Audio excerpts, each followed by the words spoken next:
Respublikasi Prezidentining 2019-yil 7-iyuldagi 43 elektr sonli O'zbekiston Respublikasi aholisiga axborot kutubxona markazini takomillashtirish to'g'risidagi qarori yuzasidan 186 ta kutubxona markazlari respublikamiz bo'yicha tashkil etildi. Toshkent shahar Uchtepa tumani axborot kutubxona markazi mana shular jumlasidan. Bizning kutubxonamiz 500 kvadrat metrdan tashkil topgan va xizmat ko'rsatish bo'limlari esa 350 kvadrat metrdan tashkil etadi.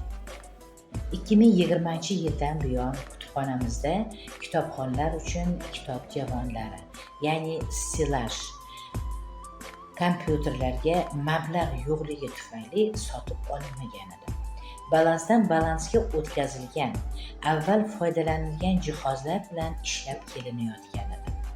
2025-yili tanlovda ishtirok etib, O'zbekiston Respublikasi Oliy Majlisi huzuridagi fuqarolik jamiyati institutlarini qo'llab-quvvatlash jamoat fondi talablarini boshqarish bo'yicha komissiyasi tomonidan Toshkent shahar Sog'lom ona va bola, ayollar, yoshlarni qo'llab-quvvatlash markaziga ajratilgan Mutolaa ilm baxt kaliti granti doirasida O'zbekiston Respublikasi Oliy Majlisi huzuridagi fuqarolik jamiyati institutlarini qo'llab-quvvatlash jamoat fondining Toshkent shahar bo'linmasi orqali 100 million so'm pul ajratildi.